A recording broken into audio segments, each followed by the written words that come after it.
So I saw Star Wars, Rise of Skywalker. I actually haven't reviewed the other two movies in the sequel trilogy or any of the other Star Wars movies on this channel, but I am going to talk about this one, Episode 9, The Rise of Scooby-Doo-Boo-Boo. So let's get into it. Just a quick spoiler disclaimer for the entire review. Frankly, I don't want to have to worry about dancing around spoilers the whole time, so I'm just going to blanket the whole review. Will be a big spoiler fest. Alright, so overall, this is a damn good movie. I don't understand. So right now, as I'm recording this, on Rotten Tomatoes, it has a 57%, which is very strange. It just, especially for a Star Wars movie or a blockbuster of this size that usually has the 10 to 20% extra bump that movies like that usually get just based on them being that movies. Every Marvel movie is probably reviewed a little higher than it should be, just based on the fact that it's a Marvel movie. Yeah, it's very strange to me that people don't seem to like this movie. At least critics do. The audience score is a very different story. The audience score kind of lines up more with what I think. Overall, I think this movie is great, and my review can kind of be summed up just by stating the sentiment that I think this movie should have been the sequel to The Force Awakens. It should have been Episode 8, this one, not Episode 9. We're going to talk a lot about The Last Jedi in this review. I don't want to turn this into a Last Jedi bashing session or a Last Jedi review in and of itself, but The Last Jedi has a lot to do with my opinions on this movie, and that is for a reason. J.J. Abrams came back to direct this one, which was not the original plan. They were going to need another guy. I think the guy who directed Jurassic World was supposed to direct Episode 9, but because of a lot of the backlash to The Last Jedi, rightfully so, in my opinion, they brought back J.J. Abrams, who started the sequel trilogy, to actually finish his story. And I think that works here. There was a lot of cohesion in the story here in terms of, the cast of characters, what's going on here, all the plots.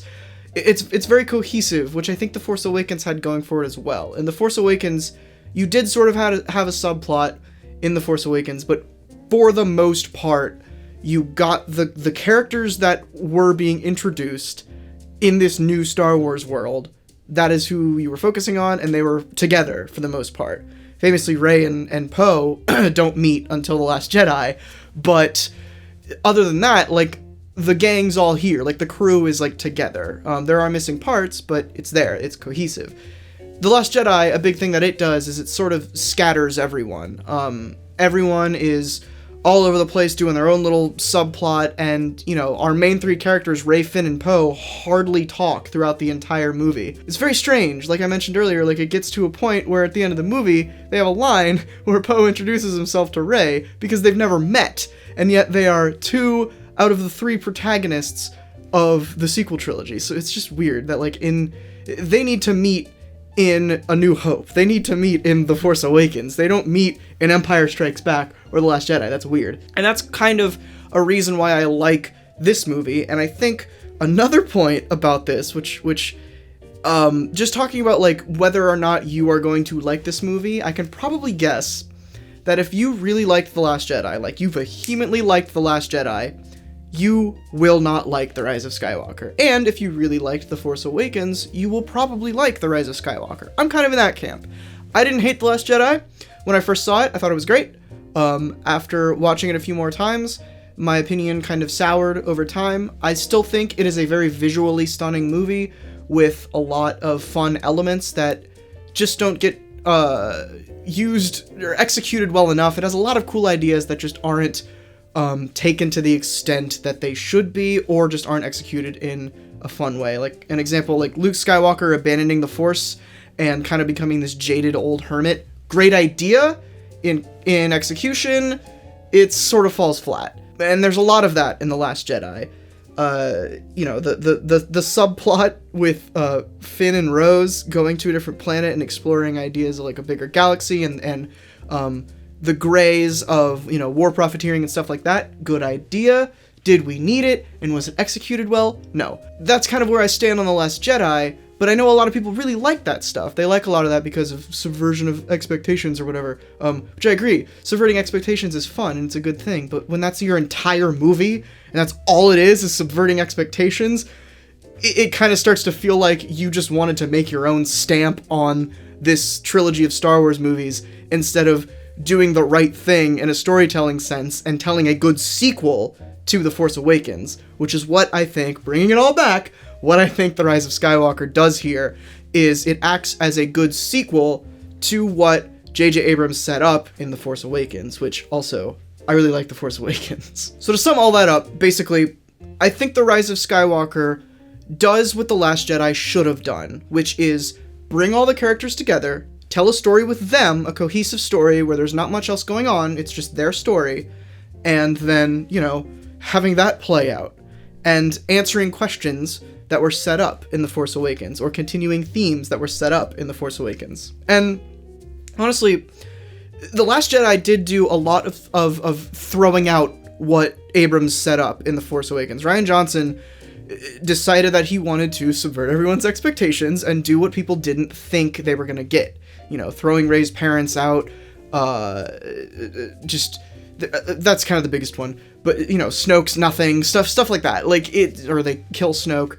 Doing a lot of shit like that instead of following up on the threads that were set up in The Force Awakens. And I think a large problem with that is that they took a story. They took a trilogy, which was planned to be a trilogy from the start. They took a story and they split it originally among 3 guys with no overseer to say this is the overarching story that needs to be connected. So, and obviously this is speculation. I don't know the behind the scenes and the inner workings of Disney, but what makes the most sense to me is that they hired J.J. Abrams to do The Force Awakens. He did The Force Awakens. He set up a lot of mystery box bullshit that I don't like. I like The Force Awakens, but there is a lot of mystery box garbage in there. Then Disney was like, okay, you're done. We're going to give it to this guy now. And Rian Johnson came on, had no notes from Abrams on where he was going to take these things, like who Rey's parents actually were, who Snoke is, all this stuff, and just said, okay, have fun. And they just sat back and watched chaos ensue. And that is not a good way to tell a story. The reason it's so, like, whiplashy and polarizing is because The Last Jedi, especially now that The Rise of Skywalker is out, feels like a spin-off movie that shouldn't be connected or isn't really connected that much to the tones and the themes of The Force Awakens and now The Rise of Skywalker. The Rise of Skywalker is so much more tonally consistent to The Force Awakens than The Last Jedi was. Personally, for me, because I like The Force Awakens, I really like that they feel more like the same movie. And just from a pure, like, storytelling cohesion, I'm talking about cohesion again, going back to talk about, like, a trilogy is a story. It is a 3-part story. If it's planned to be a trilogy from the start, that it's gonna have 3 movies, why the hell are you divvying the 3 movies up into different people to tell different parts of the story? You have to have a larger structure. The MCU works because of Kevin Feige. The MCU works because they have a large story structure that there are building blocks to get to. There wasn't that with this, and that's why we got The Last Jedi. And that's, like, divorce it from opinion here. The Last Jedi just objectively takes what Abrams did in The Force Awakens in a very different direction. And a lot of this movie, The Rise of Skywalker, is getting the train back on track and ending. And that's a lot of, I think, where the critics' problems with this movie, with its pacing and it kind of feeling like 2 movies jammed into one, come from.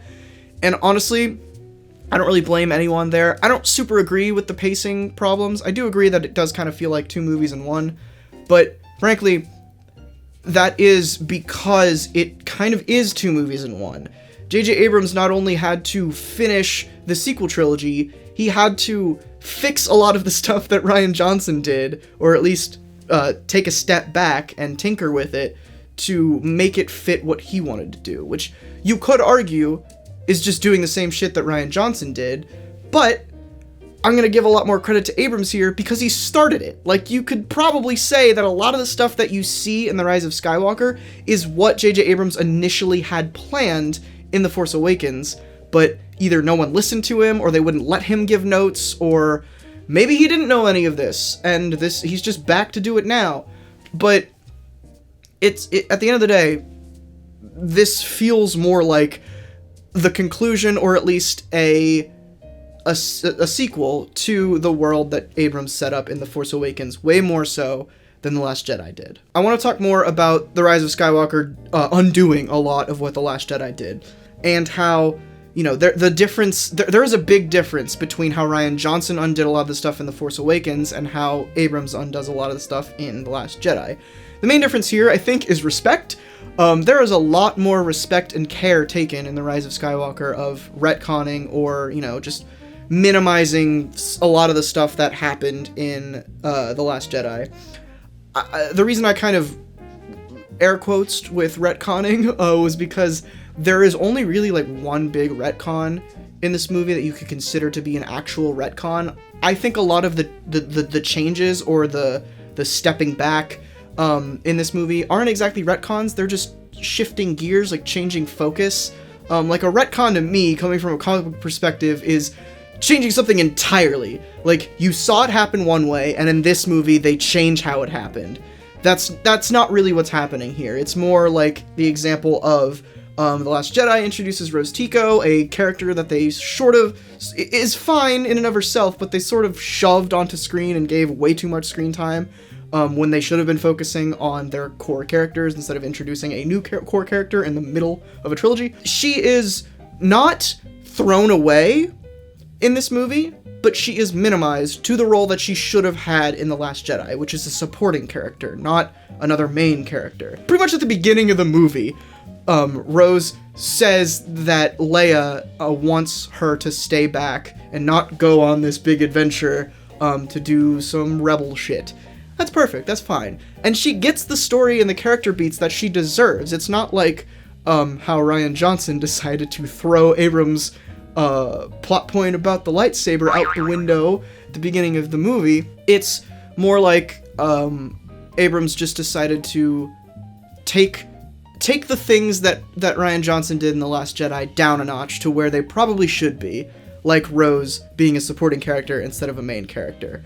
And again, like I was saying, like, she gets the beats that she deserves. It doesn't seem insulting like a lot of the stuff in The Last Jedi does. It's just done with a lot more tact, which I respect as, you know, just from a storytelling perspective. It's unsatisfying to have things set up in a previous movie and then have them thrown out in a way that's like, haha, fuck you. Like, that's not... I mentioned the lightsaber scene at the beginning of The Last Jedi. That scene is the most frustrating part about The Last Jedi, aside from the casino and General Holdo, that it's the most fuck you thing I've ever seen in a Star Wars movie. That's just... The idea of Luke throwing the lightsaber and rejecting Rey's call to action is great. Like I mentioned, good idea, terrible execution. What should have happened in that scene is Luke just dropped it. He just drops the lightsaber. He doesn't throw it over his shoulder, and it's not edited for comedic effect because it fucking is. He just drops it. He drops it, and Rey's confused, and then the rest of that sequence plays out. I'm saying a lot of negative things about The Last Jedi here, and like I said earlier, I don't want to turn this into a Last Jedi bashing session, and I wouldn't be able to, because I like The Last Jedi. I like a lot of parts of The Last Jedi. The biggest thing that I like about The Last Jedi, and one of the only things that I could say is great in that movie, is the relationship between Kylo Ren and Rey in that movie is done really well. Anytime they shove the camera away from that, I get bored, and that's a big reason why I think The Last Jedi is like an hour and a half way too long, because if you cut everything that's not Kylo and Rey out of the movie, it'd probably be like an hour, or like an hour and 20 minutes or something. And J.J. Abrams clearly agrees with that, because almost the only thing that is taken from The Last Jedi in substance that heavily matters in this movie is that relationship between Kylo Ren and Rey. You get the same paralleling of them talking through the Force and their connection and everything that crescendos in Act 3 with, you know, the romantic kissy kiss, which I could do without. They didn't need to kiss, especially when you get into something that I'll mention later with their lineage that might be a little fucky. But you know, you don't need that. You didn't need it, but who cares? It's whatever. You know, Luke and Leia kissed, and that it's kind of the same emotional thread. It is a very strong relationship. It's very well written. It's very well acted. I like their relationship, and I'm very glad that was compounded upon here. And it's done in such a way that it feels part of the main plot, as opposed to being like one of 20,000 subplots that all, in Rian Johnson's head, come together to be one big plot. They don't. All this to say that the good parts of The Last Jedi are carried on and made even better in this movie, and the bad parts are minimized to where they should have been in The Last Jedi, and it's done with tact and respect. I want to talk about things being set up with this movie, because, you know, a lot of the sequel trilogy, a lot of the talk about the sequel trilogy will be just about, you know, setting things up. Chekhov's gun, if you want to stretch the meaning of that word a lot. And I've been talking about that a lot with, like, things in The Force Awakens that J.J. Abrams set up that Rian Johnson threw away in The Last Jedi, and things in The Last Jedi that Rian Johnson did, J.J. Abrams goes on to throw away in The Rise of Skywalker. Talking in this movie itself, there are a lot of really cool things that are done in this movie that are set up, and they're set up really well. There's a lot of hokey shit and space wizard garbage in this movie, but it doesn't feel like hokey shit and space wizard garbage, most of it, because it is set up well. Specifically, I'm talking about some might say natural progression of the Force connection between Kylo Ren and Rey, where it starts to border on the physical. We see hints of this in The Last Jedi. I think it's Kylo Ren who is in the rain, when they're talking once, when Rey is on the island with Luke. And Rey starts to, like, she gets rained on, and I think that's when Luke finds them. But, you know, the rain through their Force connection was physically, like, transported onto Rey, even though she wasn't physically there. That is taken to, like, its max natural conclusion here, and it's not just like we're relying on people remembering that Rey got wet in The Last Jedi to make this payoff work. They just do it again. They escalate it throughout the movie, where there are multiple times where Kylo Ren and Rey are talking or fighting in different places, and parts of their environment from the two different areas, like, start to show up in the other's area. So, like, there's a part where Rey is in Kylo Ren's quarters, and she's fighting Kylo Ren, and he's like, "Where are you?" And she cuts the pedestal that's holding Darth Vader's fucking mask, and then it falls to the ground, but it falls to the ground where Kylo Ren is, on the Fuchigi, whatever planet, the Toshiba planet. It falls there, and then he's like, "Oh, that's where you are." So, and there's some berries in that same scene too. There's a lot of stuff where it's showing the physical connection. That's all paid off really well in the climactic scene in the third act, where Kylo Ren is fighting. He threw his lightsaber away at this point, and they make their Force connection again, and Rey transfers her lightsaber to him, and it's a really cool moment that would be really unsatisfying if it wasn't set up in the correct way. And there's a lot of that in this movie, where it's a lot of shit that's just like, whoop, no, but it's like, if it weren't set up, it would be kind of annoying to watch. But it's not annoying because it's set up well. To contrast that a little bit, delving into something I didn't like here, the Emperor has a big to do in this movie. That's hinted at in the first trailer, which I actually didn't watch. I didn't watch any trailers for this movie. The only reason I knew about the Emperor going into this is because people wouldn't stop freaking out on Twitter about the, like, no one ever is ever truly gone, and I heard the laugh because it was plastered all over Twitter when the first trailer dropped. But interestingly enough, if you hadn't seen that first trailer, the first sign you get of the Emperor being in this movie is in the opening crawl. Like, the opening crawl it says, like, the Emperor's back, so Kylo Ren is trying to go kill him, and Rey is trying to train so that he doesn't kill her. And I kind of, like, if I hadn't seen the trailer and I'd never heard about the Emperor, and I saw that, I'd be like, what? Okay. And that was a concern that I had, is the Emperor, thus far, in the sequel trilogy, hasn't really been talked about or set up in any way. So, that is sort of an unsatisfying revelation in this movie. Even though the beginning scene, which is the best fucking scene in the movie, where Kylo Ren is hunting down the Emperor and finds him, the Emperor confirms my theory that Snoke was the Emperor all along, or at least, like, the Emperor's little soul body, force body thing. He reveals that, yeah, he was Snoke the whole time, which Honestly, obviously, I thought that since The Force Awakens, but it wasn't clear enough in The Last Jedi or The Force Awakens that that was the case.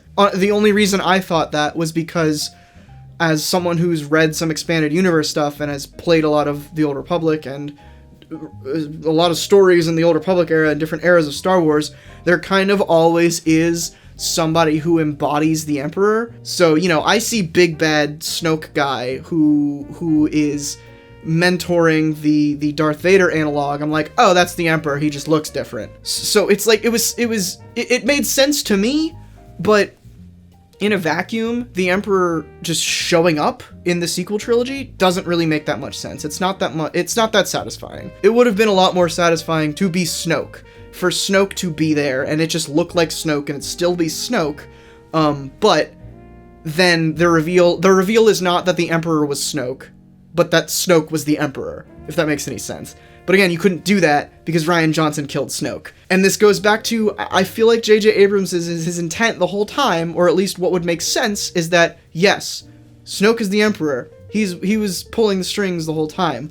But we don't learn that until the third movie. But Rian Johnson was like, oh, that's what everyone wants to happen. That's what everyone thinks is going to happen, so we're going to Darth Maul his ass. Like, it's just a little, like, at this point, J.J. Abrams comes back and he's like, well, shit! I guess I just have to bring back the Emperor in a fucking Dark Empire cloning method, and then just throw a line in there that he was Snoke. It's just narratively unsatisfying to see a villain die in the middle of your trilogy, and then have the revelation that probably would have happened anyway happen in a fucky way that isn't as satisfying. But, like, what were you gonna do at that point? When, like, you just can't. Are you gonna bring back Snoke and then say that Snoke was the Emperor? Like, that wouldn't work, because Snoke's dead. We saw him die. So, like, his body got chopped in half. But you know who you didn't see die? Palpatine, so he's back. I could be angry about The Last Jedi, or just, like, the storytelling faux pas of having a 3-act play where the second act is told by a completely different guy who has no connection to the original guy who created it. It's a mess. But yeah, the Emperor, I think, could have been set up more, but, like, what are you gonna do? Those other two movies already exist, so you just kind of have to accept that the Emperor is here. And they kind of do that in the opening crawl. They're just like, well, he's here. Like, he's here. Like, fuck off. We're not really gonna explain it. He's just back. Like, he never died and he's here. And he was Snoke. Another narrative/writing thing that I really liked about this, which I will give credit to Rian Johnson here. He kind of does do this in The Last Jedi as well. The portrayal of the First Order, and by extension, Kylo Ren, I really like, and I've liked throughout this trilogy. In the beginning, in The Force Awakens, Kylo Ren is sort of set up to be Darth Vader. He's just like Darth Vader on steroids. He's a very gruff, like, like, bad guy, like, big bad villain. All the marketing was like, yeah, that's who he is. He's your Darth Vader type. And then you get to the movie, and the second he takes off his helmet, you realize, uh-oh, he's a little baby bitch boy. And a lot of people were angry about that. I remember when The Force Awakens came out, when The Force Awakens came out, people were pissed. They were like, who the fuck, this little turd, I don't want him. But that's the point. And I think a lot of people are missing that, where a lot of people want Kylo Ren to be the Darth Vader from A New Hope analog, but he's not. He is the Anakin Skywalker / Darth Vader from Return of the Jedi analog. He's the redeemable bad guy who's done a lot of really bad shit, but, you know, notices the error of his ways in the end and decides to help good before he fucking dies. Like, last chance ditch effort to just try to right his wrongs. A great tragedy bestruck him, which turned him into the machine monster that he is. And that is exemplified by the First Order's attitude, where they are trying to get, reignite some sense of grandeur that the Empire had. But they all just end up feeling like, you know, little kids playing dress up and reenacting stories that their parents told them about the war back then. And that sounds like a criticism, but it's not. Like, I like that. I like that in a world where the rebellion has won and the Republic is on top, for at least The Force Awakens, there is this First Order that comes out, and everyone in it is, like, they don't really know how to work together. They have this, like, this hubris about them, where, like, General Hux is a really good example of this, where he's just like, alright, dude, fucking take it back about 12 notches. And Kylo Ren is the same way, like, he's slashing up everything the second somebody tells him he doesn't get his way. It's great. I really like it, and that is continued here in this movie, with, you know, Kylo Ren just being, like, fucking headstrong and just stubborn about stuff until he's not. And when he does do the switch, the Vader and Return of the Jedi switch, it's satisfying. I like it because it's been set up over the 3 movies. That is something, unlike the Emperor, that has been set up over time, especially in The Last Jedi. Again, the good part about The Last Jedi is the connection between Rey and Kylo Ren, and Rey trying to convince Kylo Ren to be Kylo Ben. That works here, and it is very satisfying when that change happens and it calls back to The Force Awakens, and it's just really good. I really liked the portrayal of Kylo Ren here, and I've liked him throughout the movies. I think Kylo Ren is probably, maybe controversially, the standout of the sequel trilogy, just because he's interesting and different, but still very Star Wars, and still very in, like, the legacy of the Skywalker saga, where like, he is mainly our new character that is a connection to the old movies. A lot of people were mad about Reys Parents being nothing, a la The Last Jedi, because they want the protagonist to be the connection back to the original trilogy and the prequels. You know, you don't need that. You can do more interesting things with it, where, you know, the bad guy is the connection. That's cool, that's different, I don't know. Yeah, Kylo Ren is he's a little baby bitch, baby boy, baby. And that is shown really well in these movies, and I like that. That's probably just personal opinion. Like, if you wanted, like, a big brooding badass, or just, like, a more clear good versus evil villain, you're not gonna get that with Kylo Ren. Just switching gears a little bit, like, we're gonna fuck narrative. We're gonna talk about some technical stuff. The visuals, if anything, like, you could disagree with all of the things that I liked, like, narratively about this movie and storytelling wise. This movie is fucking stunning. This movie looks great. That's something I also said about The Last Jedi. I think The Last Jedi is visually very appealing. Same with The Force Awakens. They all look pretty good. I think The Last Jedi still suffers, like, half of it I don't care to watch. Like, the casino stuff all just kind of looks like prequel nonsense. Just, like, visuals for the sake of visuals. But in this movie, everything, from the costume design, the set design, the cinematography, everything is really pretty in this movie. And I don't mean just, like, visually, like, let's pump a bunch of money into this, although that is there. It just looks nice. It is distinct. The different sets, the different planets look really cool. I mean, the desert planet looks like a desert planet, so I don't know how much you can get with that. That looks fine. But there's a lot of cool shit in this movie. Like, again, like, I always forget, but the name of the planet that Palpatine is on, that looks so cool. And I love the connection, like, it's storming, there's always lightning there because Palpatine is there. But yeah, visuals are great. More about that first scene that I mentioned earlier. The first sequence of this movie where Kylo Ren is hunting down Palpatine is quite possibly the best scene of the whole movie. Like, I started, and that whole sequence, I was like, wait, whoa, what's going on? This is great. Like, especially when he gets there, when he gets to Hudaba, where Palpatine is, whatever it's called, and he goes down the fucky little force elevator. Up until that point, there's, like, no dialogue, and it's pure, like, Kylo Ren is pissed, and he's trying to go. He's, like, going to find the Emperor.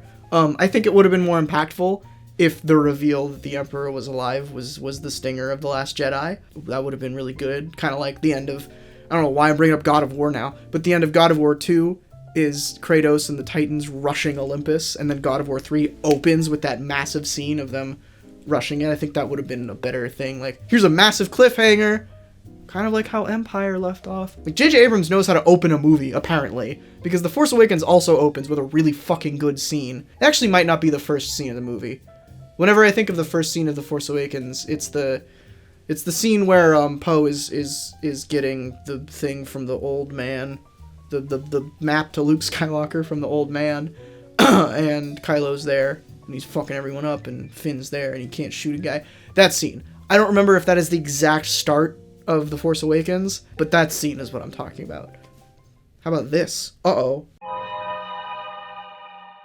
Alright, so I sort of alluded to Act 3 being not great in this movie, which is pretty much to be expected at this point of a big Hollywood blockbuster. For some reason, people can't fucking figure out how to end their goddamn movies. I don't want to say that that's especially like exemplified here, like the movie completely falls apart in Act 3. There's just a noticeable difference between the first two acts and Act 3. They kind of gave up and were like, well, it's Return of the Jedi now, which isn't inherently a bad thing. Like, I really like The Force Awakens, and a big reason for that is because it borrows a lot and pays homage to A New Hope in ways that work. But that's kind of the whole movie, where it is, like, at its base, The Force Awakens is A New Hope, but the stuff on top of it, like the new characters and the new intrigue, is what is supposed to be built upon for the other two movies, the remainder of the trilogy. A lot of it wasn't. But that is kind of the point, and that's why I like The Force Awakens. In this movie, though, like 2/3 of it is its own thing, trying to either conclude plots from The Last Jedi or throw them away, and then the last third of this movie does basically just turn into The Return of the Jedi, with a lot of it's almost too much. Like, they go to Endor, for Christ's sake. Like, I don't know. I'm torn on this because it's not inherently a bad thing to pay homage like this, but when you already did that for an entire movie in The Force Awakens, it kind of feels a little lazy to do it here, where, you know, the third act of your movie, Kylo Ren basically dies in the same way that Vader does. So, you know, it's the same beat. I mean, Palpatine it calls back to it multiple times, where when Palpatine force pushes Kylo off into a lightning hole, he's like, "Now you will die in the way that I did," or some shit like that. It's clearly very intentional. It just didn't land for me. It felt a little bit out of place. Like, oh right, we're copying the original trilogy a little bit here, right? Like, we did that the first time, so let's keep doing that. The third act overall is kind of my main criticism of this movie, is that there's a lot in it. Like, the dialogue falls apart a little bit in the third act. There's some stuff that's like played to be really cool and epic, but it just, you know, it doesn't work that well because the dialogue's just not great. Palpatine gets a little hokey about stuff. Like, he just outright says to Rey, if you kill me, then all of the Sith will go into you, which you could have done that with subtext or set it up. Like, you know, you could have just gone with the rule of two with the Sith, where the cycle is that once a Sith apprentice kills his master, then he becomes a Sith, like a true Sith.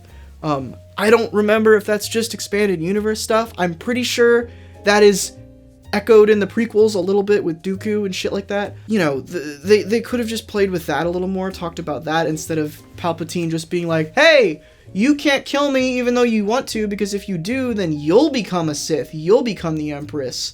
It's like, alright, you could have not just said it. Like, this show don't tell. Classic rule!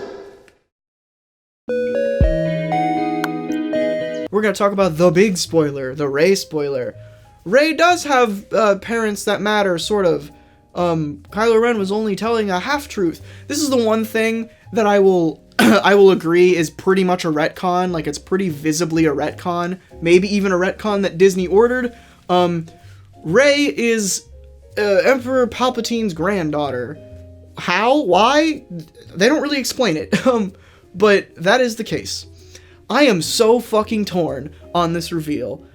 On one hand, they make Rey into a fucking Super Saiyan in this movie, like a goddamn, like, she's basically Starkiller from, well, not as powerful as Starkiller from the Force Unleashed games, but she's up there. That only makes sense if Rey is connected to, like, a big Force user in some way. But, on the other hand, like, my one wish after The Force Awakens was that Rey wouldn't be connected to any larger Star Wars character in any way, especially not, like, you know, the daughter of Luke or anything. I didn't want that, because it seems contrived. Like, that is something where I would want my expectations to be subverted, of like, oh, of course, the girl who has Force powers and lives on a desert planet, that's Luke's daughter, whoa! Like, not everything has to be about the Skywalkers. And you sort of get that, but also don't, because she's still not the daughter of Luke, or actually a blood Skywalker, but she's a blood Palpatine? Which, this is another thing where I just feel like it's a little contrived, because I may have missed it, honestly.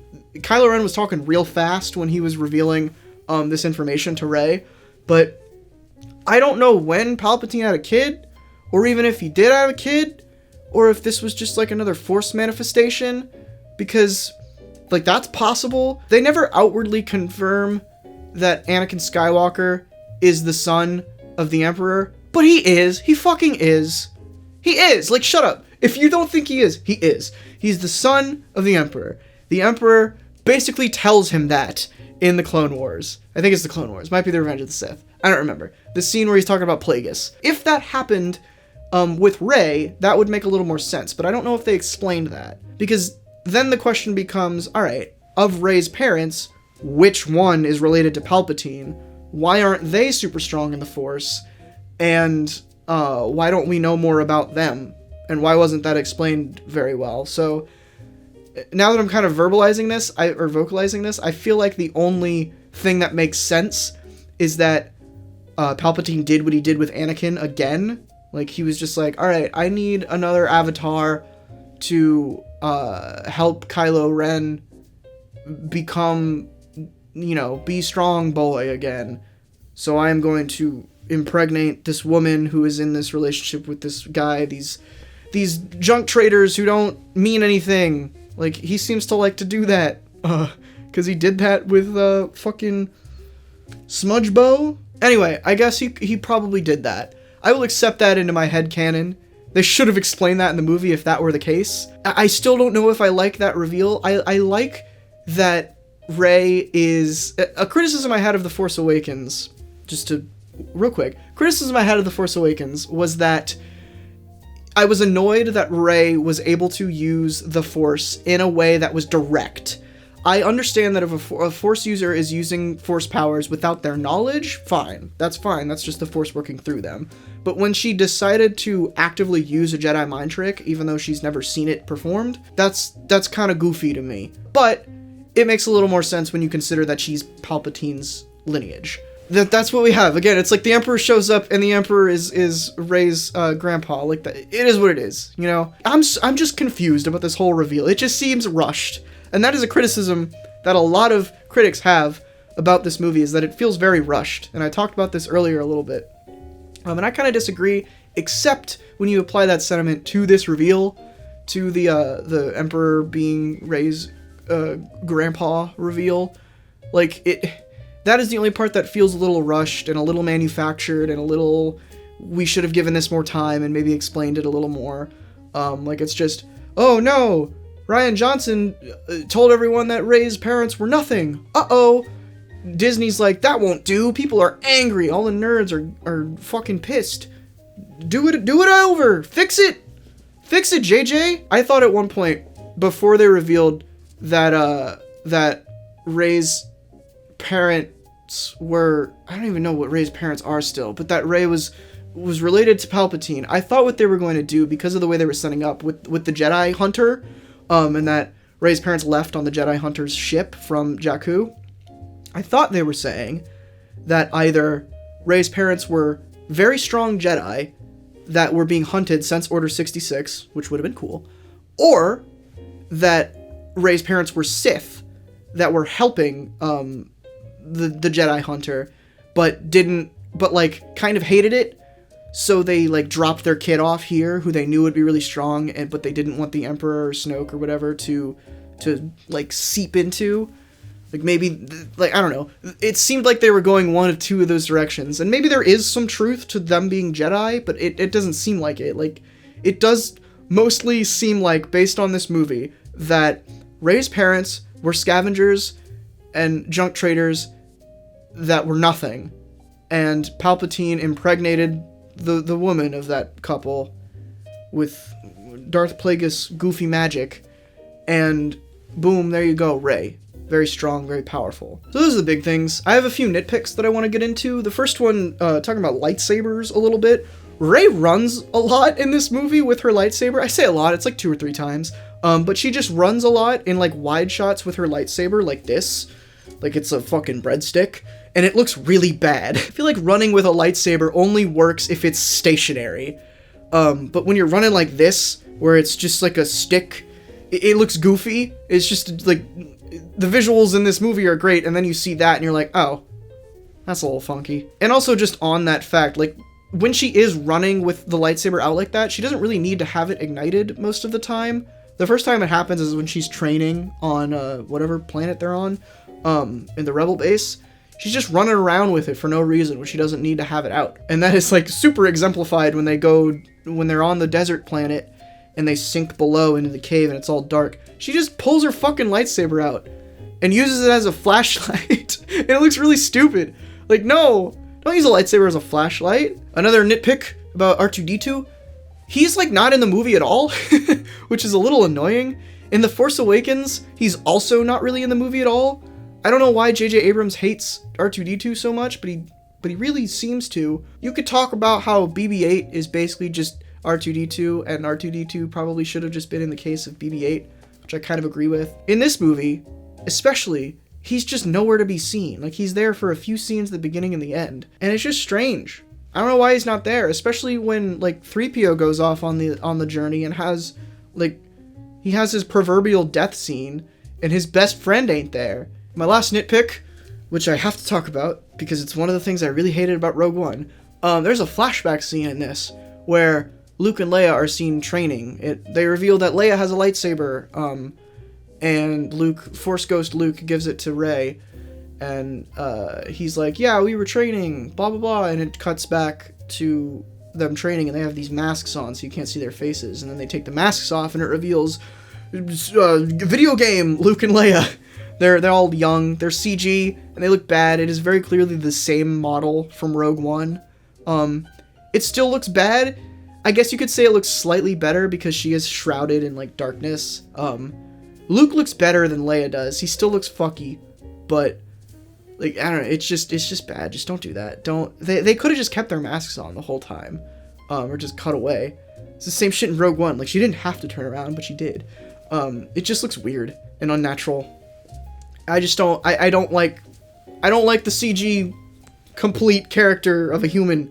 It's too much Uncanny Valley. I'm interested in seeing what people who really, really, really liked The Last Jedi think about this movie. Because, you know, aside from that, like, this movie is visually stunning, and that I liked about it just in and of itself. But it does compound on what worked in The Last Jedi, in my opinion. But I know a lot of people just wholeheartedly love fucking everything in The Last Jedi, and it throws away a lot of that in this movie. So you might hate this movie if you like The Last Jedi. I've seen a few people on Twitter who I know really like The Last Jedi don't like this movie. So that's mostly what I'm interested in. I want to hear from people who like unabashedly love The Last Jedi. Did you like this movie? If you didn't, I probably already know why you don't. But if you did, tell me why. Tell me why you liked this movie. Wow, what an unnecessarily wrong review of a movie made for children. My audio recorder died when I was wrapping up the video. I didn't really say anything that much more worth its salt. I just kind of talked in circles for a few more minutes. So I'm going to end it here. My cat is scratching me. Bye-bye.